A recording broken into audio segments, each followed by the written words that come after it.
अल्लाह ताला फरमाता है कानून आयातना आजबा और हमारी अजीब निशानियां, लेकिन दीन की जिम्मेदारी सिर्फ उलमा पर भी नहीं बल्कि हर उस शख्स पर जो बोलता है ला इलाहा इल्लल्लाह मुहम्मदुर रसूलुल्लाह सल्लल्लाहु अलैहि वसल्लम।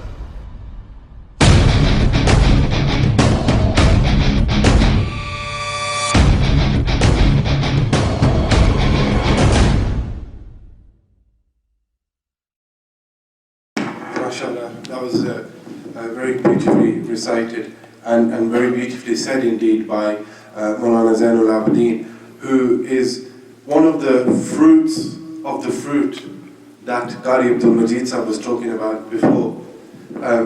MashaAllah, Maulana Zainul Abidin Sahib is the son of Hafiz Zubair Sahib, who is also one of the students and murids of Hazrat Sahib Rahmatullah Alayhi. And I've never actually confessed this, and he probably doesn't know this, but I actually have a lot of love for him, for Hafiz Zubair Sahib, because the very first time that I ever saw, met and heard Hafiz Zubair Sahib was in this very masjid.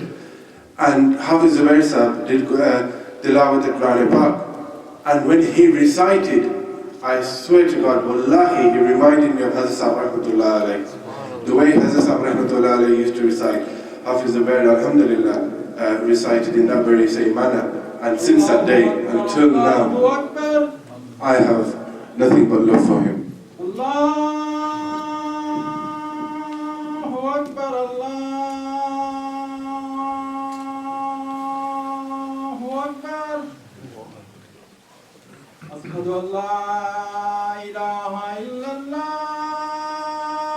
Al-Anbiya wal-Mursaleen وعلى آله الطيبين الطاهرين وأصحابه أجمعين أما بعد. قال الله عز وجل في القرآن المجيد والفرقان الحميد فاسألوا أهل الذكر إن كنتم لا تعلمون. صدق الله العظيم وبلغنا رسوله النبي الكريم. وقال الله عز وجل في القرآن المجيد في شان حبيبه مخبرا وآمرا إن الله وملائكته يصلون على النبي يا أيها الذين آمنوا صلوا عليه وسلموا تسليما. اللهم صل على سيدنا ومولانا محمد وعلى آل سيدنا ومولانا محمد وبارك وسلم وصل عليه.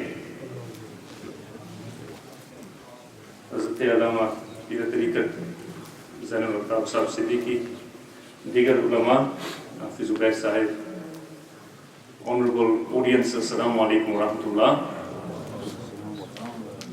All praise is for Allah subhanahu wa ta'ala, who has created everything that is known, everything that is not known. Science is probing, yet has not reached the limit of Allah's creation. They never will, although they are trying. And the best, the choicest of blessings upon my master and yours, Muhammad Mustafa sallallahu alaihi wasallam. I've almost taken a few moments just to stand before you, to give hazri, as they say. Normally on these occasions we come not to give but to take.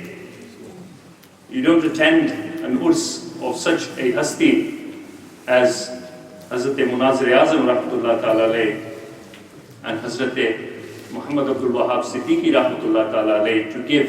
You come because you want to take. They will give, inshallah. And it is with this intention that we sit here. Now, as I was sitting, a couple of things came to mind, and I wanted to share them with you. My teacher is present, so it's not going to be an academic discussion, because I'm sure I will get told off afterwards. Just an experience that I had. Now we have not, my family and myself, we have not had the good fortune and the pleasure of Hazrat Sahib Rahmatullah's company.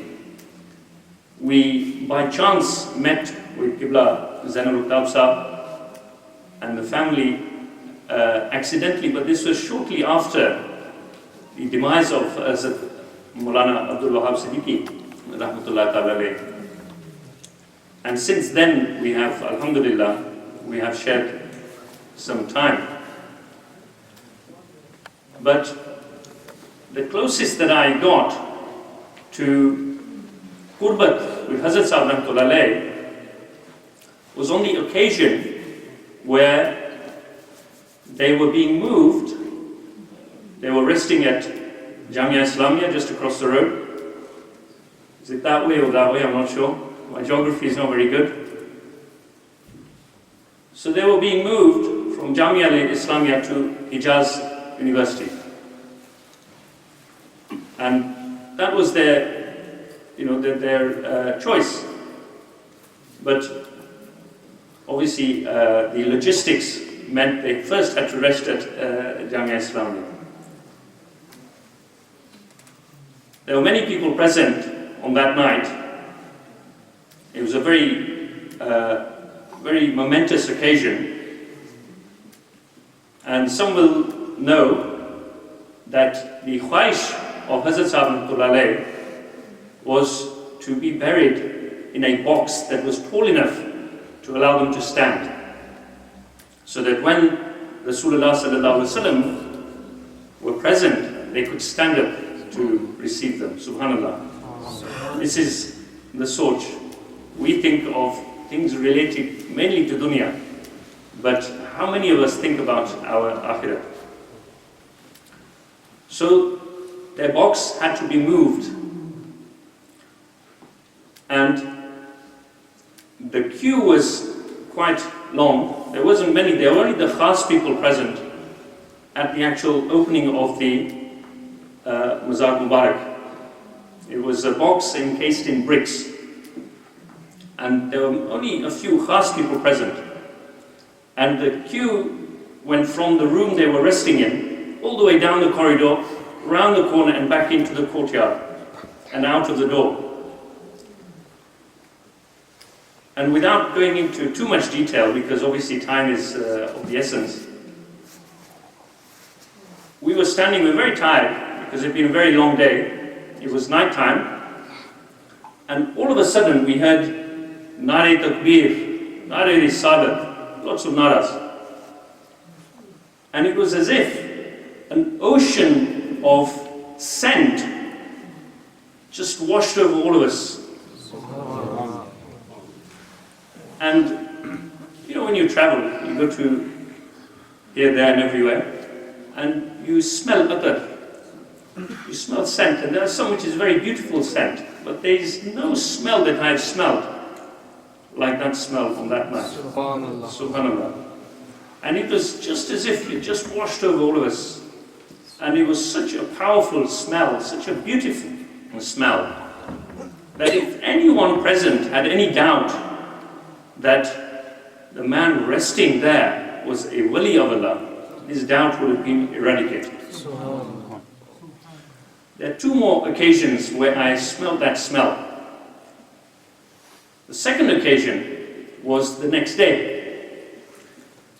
And what had happened is one of the mashayikh present, in the process of just moving things around, they had wiped the box, a wooden box, with a cloth, a handkerchief.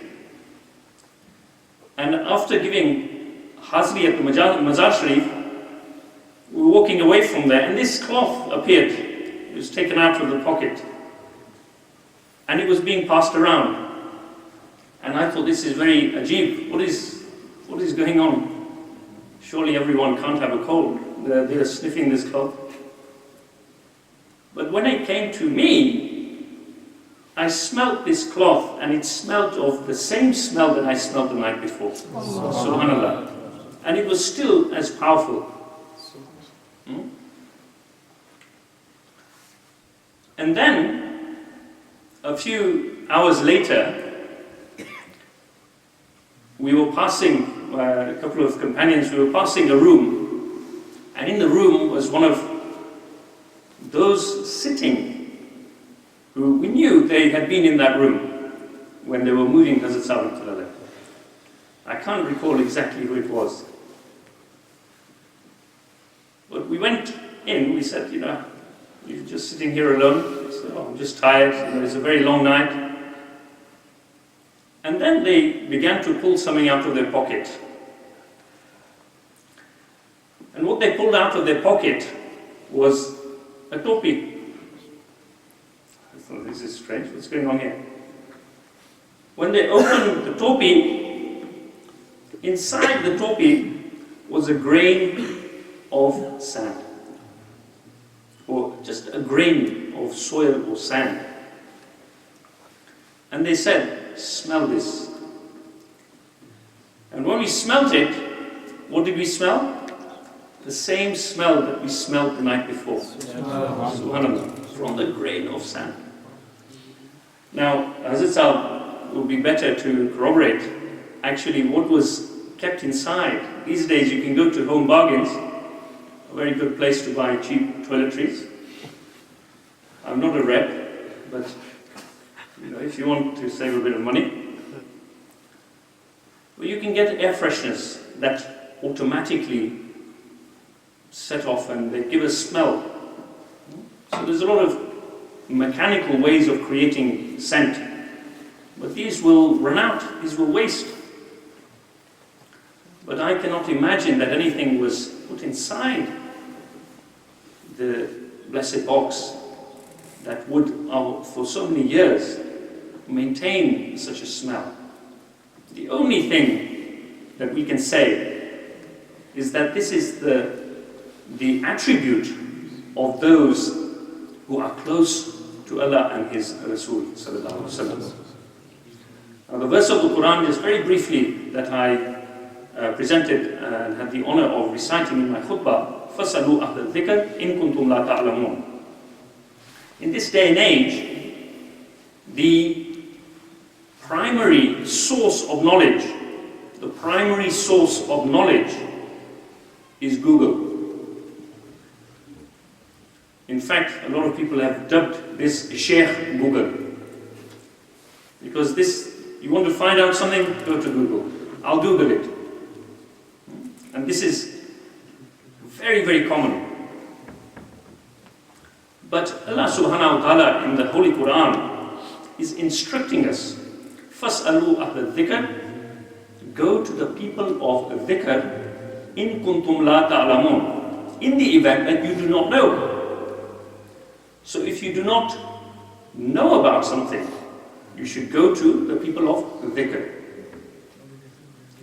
So this is my first request, that let us not spend so much time researching using digital media. Let us go to people who know. Let us revive this process. Because if we revive this process, we will benefit. If you do not know, go to the people of dhikr. So if there's a kami in your knowledge, this will be filled by the people of dhikr. So this is my first request. But then, the interesting point is, who are the people of dhikr? The term dhikr means remembrance. We all know about this, don't need to go into that. But the Mufassirin have given us two options. They have given us the ulama ikram, and by ulama we are talking about ulama rabbaniyin, those rightly guided ulama. And then they have given us the other option of the Ahl Tasawwuf, the Sufiya. So we have two options. But again, in this day and age, we don't want two options. We want to go to one place and we want everything. We have become very lalji. So we want to go to one place and get everything. So what we look at here is a situation where we have not only present the ulama, but these individuals are also Ahl Tasawwuf. So you don't have to go to two places. You go to one place, you will get knowledge from the point of view of Sharia. You go to the same place and you will get knowledge from the point of view of Tasawwuf, Tariqah. And this is the process. Tariqah is the process. If anyone wishes to achieve proximity to Allah and Rasulullah sallallahu alaihi wasallam, you have to tread this path. Without treading this path, you will be going around in circles.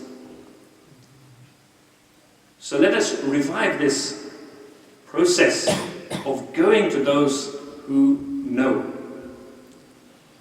We only have to follow the words of the Quran. Inshallah, may Allah accept my hazri and my coming, and may Allah accept everyone's coming, inshallah. وَمَا عَلَيْنَا إِلَّا الْبَلَاغُ. Subhanallah walhamdulillah wa la ilaha